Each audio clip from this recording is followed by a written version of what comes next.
tantos daños económicos. Sí. Esto va a ser muy difícil de normalizar, porque la gente está desmantelando su aparato productivo y está cambiando sus hábitos de consumo.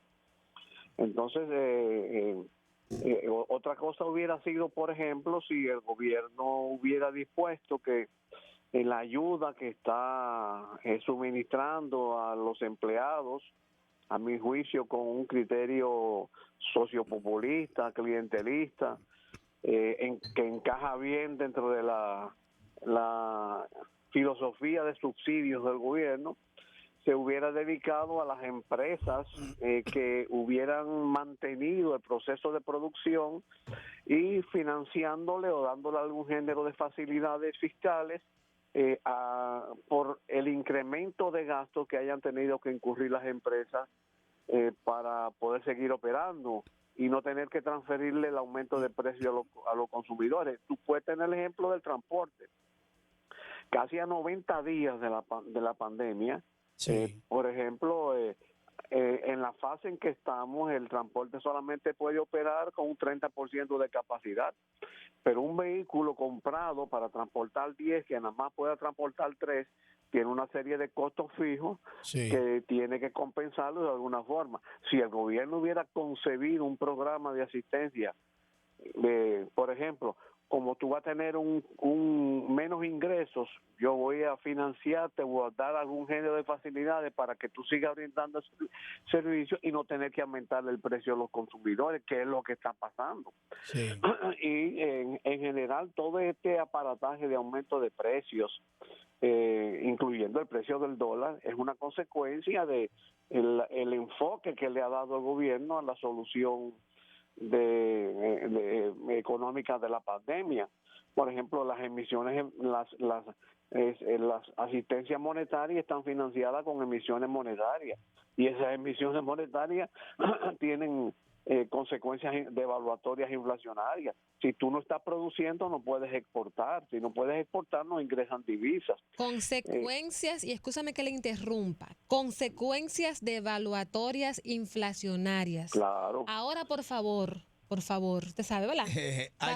Para nosotros, los legos en la materia. por favor, aplatane eso y diga qué consecuencia pudiera generar en lo adelante Bueno, para el trabajador simple.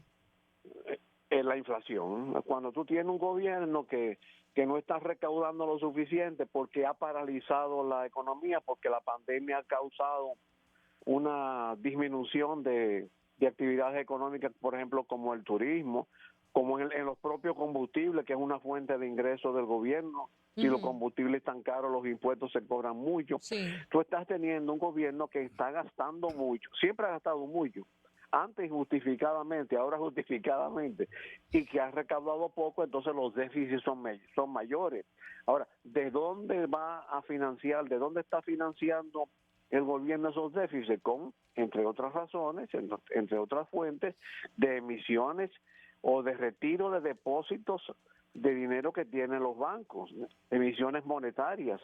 Esa emisiones monetarias y significa que en la calle hay más pesos sin generar dólares y eso aumenta la tasa de cambio. Y si aumenta la tasa de cambio, aumentan los costos de producción, aumentan los productos, Sí. y entonces viene la inflación. Y eso debió ser previsto por el gobierno, pero el gobierno ha sido, a veces me da la impresión de que el gobierno actúa contra la economía. ¿Qué? Don Guillermo. Pero eso es serio, don Guillermo. Don Y está Guillermo. favoreciendo la perpetuación de un régimen de asistencias monetarias y fiscales con criterios políticos de cara a las elecciones del tipo de julio. Asistencialista, entonces. Sí, don Guillermo, mira, hay un titular de la prensa en el Diario Libre de hoy, en la página 11. Para que usted nos explique esto, yo uniéndome a requerimientos de Patricia, que nosotros no entendemos mucho de estas cosas. Banco Central reporta en abril la actividad económica cayó menos 29.8%. Y luego dice, para los primeros meses el retroceso acumulado es de menos 7.5%. Esos números, ¿cómo se traducen al lenguaje común para uno poderlos entender? Bueno, es una caída previsible de la actividad económica. Ten en cuenta que ya vamos a 3 meses de paralización o semiparalización económica. Entonces, significa que en general el índice de actividad económica ha disminuido, la producción ha disminuido, el empleo ha disminuido, el consumo ha disminuido. Entonces, todo esa combinación de si tú antes producías 100 o 10, por ejemplo, y ahora te ha caído 7, significa que nada más está produciendo 3, cuando antes tú producías 10. Es un descenso importante de la actividad económica. A juicio suyo, Guillermo Caram, usted fue gobernador del Banco Central en el periodo de Joaquín Balaguer, ¿verdad? Sí, claro. Yo no me he colaborado en el gobierno de Balaguer. Y usted es economista, un gran analista de la situación económica. ¿Qué proyección, entiende usted, tiene el país? ¿Qué debe pasar posteriormente a las elecciones de este año? La proyección es dependiendo del tipo del gobierno, de la filosofía del gobierno. Ahora, si tú me preguntas, si por ejemplo, si perpetuamos el estado actual de cosas, de que hay esa sensación de que es un gobierno que compita contra la economía porque prefiere inscribirse en el asistencialismo. Si eso se perpetúa, si eso continúa, eso va a ser catastrófico para la economía dominicana y la sociedad y el pueblo dominicano, porque en la medida en que tú sigas financiando las actividades humanas y de la sociedad con déficit, en esa misma medida tú terminas generando inflación, y la inflación agregada a la paralización económica, tú tienes lo que en economía se llama estanflación, o sea, la economía estancada con inflación, que es lo peor que puede suceder. Ahora, ¿cómo enfocar las cosas? Yo entiendo que aquí se necesita un gobierno que sea aliado a la economía, un gobierno que conciba y que reconozca que hay una voluntad de cooperación de los dominicanos, de las personas y de las empresas. Aquí hay muchas cosas que los empresarios han inventado, que las personas han inventado para seguir produciendo y superviviendo en medio de esta crisis.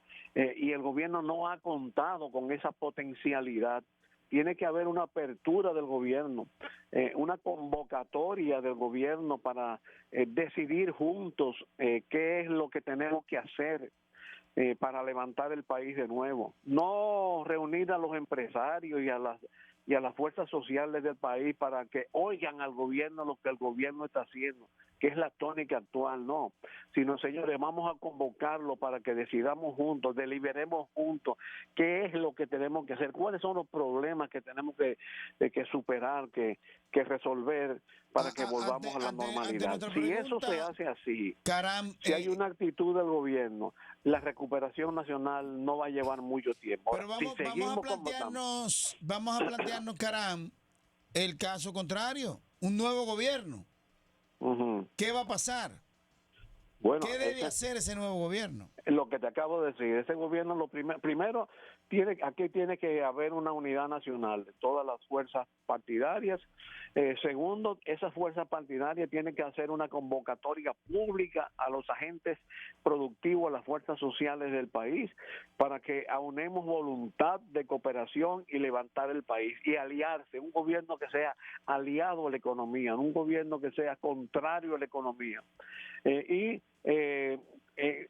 Con esa filosofía se va a producir más, se va a crear más empleo, la gente puede vivir de su trabajo, no de la asistencia monetaria del gobierno, que es la que crea déficit, va a comprar más, las empresas van a vender más, el gobierno va a cobrar más impuestos por las ventas, y va a haber menos déficit y estaríamos encaminándonos hacia la normalidad. Una pregunta. Hay un tema que pocos políticos quieren mencionar, y es el tema de la reforma fiscal. ¿Usted cree que un eventual gobierno de quien sea que venga estaría obligado a realizar o a impulsar una reforma fiscal en el país? Totalmente, una reforma fiscal completa. Reforma fiscal tiene dos patas, gastos y tributación. Tiene que haber una reducción y reorientación del gasto, y tiene que haber una simplificación tributaria. Simplificación tributaria significa bajar tasas, bajar impuestos, eliminar impuestos, simplificar procedimientos, evitar contrabando, evitar discreciones tributarias. Sí, tiene que haber una reforma fiscal que... Pero porque cuando se habla de reforma fiscal, la mayoría dice, no, aumento del ITEVIS. Pero, aumento de todo lo contrario. Pero yo no he visto otra cosa que no sea para eso que se haga la reforma fiscal. De que la reforma fiscal es sinónimo de aumento de impuestos, cuando debería ser lo contrario. Pero no Por ejemplo, lo es, en los gobiernos reformistas de los 90 se hizo la más grande de las reformas fiscales que se ha hecho en el país. ¿Y eso qué significó? Que en términos se redujeron los aranceles en lugar de aumentaron, y las recaudaciones aumentaron. ¿Por qué? Porque la gente no evadía, porque los aranceles eran justos, no había necesidad de subvaluación. Entonces, a una experiencia así debe ser aprovechada en la presente circunstancia, reduciendo, simplificando impuestos, reduciendo tasas.